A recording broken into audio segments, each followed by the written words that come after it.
Est-ce que le premier homme qui a vu, est-ce que Gagarine, ça lui a changé sa vie? J'en suis persuadé. Et c'est bien tombé, c'est tombé sur lui, parce que c'était un homme qui avait un caractère extraordinaire, à la fois par son humilité et son charisme. Oui. Et donc c'est tombé sur lui, et c'est une belle leçon de l'histoire. Ça aurait pu tomber sur quelqu'un qui ne le méritait pas tout à fait.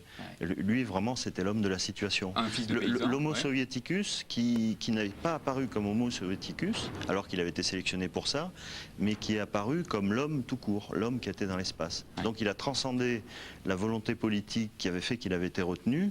Et on a finalement gardé que le message de l'homme, du premier homme qui avait été dans l'espace. Alors on parlera de son expérience, comment il a vécu ses premières heures dans l'espace. Combien de temps il a passé la première 108 minutes. 108 minutes, oui. Il y a 40 ans. Oui, en gros, sur ce type d'orbite, il faut un peu plus d'une heure et demie pour faire un tour de Terre. Ouais. Mais là, comme il a passé un peu de temps pour y aller, et un petit peu de temps, on perd du temps en retour, quoi, on décélère. On en parlera peut-être tout à l'heure, mais c'était il y a 40 ans. Beaucoup de choses de nos jours s'accélèrent, vont très vite, évoluent à très grande vitesse, on ne reconnaît plus les choses. Et là, on se dit que finalement, entre Gagarine et Tito, il n'y a pas vraiment...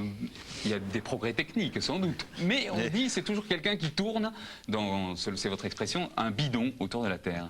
Je l'ai pas dit comme ça, Gag. Oh non, bien sûr. Mais c'est un petit peu comme ça. C'est ma bouche qui parle. Je ne dirais pas le contraire.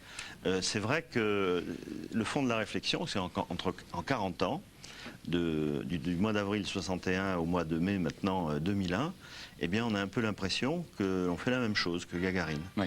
Et non pas que cette chose soit vile et qu'elle soit rejetée, bien au contraire, mais simplement on se dit dépenser autant d'argent, fournir autant d'efforts, avoir autant d'hommes et vraiment le haut du panier qui s'investissent dans ce genre d'aventure pour finalement faire la même chose qu'il y a 40 ans, c'est un peu décevant. Alors Denis Tito, vous savez, c'est vrai que c'est le premier touriste parce qu'il a payé sa place, mais au sens du travail qu'il a réalisé, ce n'est pas le premier touriste, il y en a eu un certain nombre avant lui. Parce que sont ceux qui ont été là-haut sans rien en rapporter, sinon aussi des touristes, mais dans le sens noble du terme. Ouais. Le tourisme, c'est pas une activité triviale. Non, pas du tout. Hein, au contraire, c'est celle qui nous enrichit humainement, culturellement, sur le plan du plaisir. Donc c'est une belle activité, le tourisme. C'est-à-dire que vous-même, vous êtes allé dans l'espace et votre expérience, vous la répandez d'une certaine façon autour de vous? Oui, aussi, oui. Non, mais ça, c'est simplement parce que je suis un homme normal. Et que c'était un grand privilège, c'est vrai, c'est quelque chose de fabuleux. Ouais. C'est dommage de le garder pour soi. Alors, avant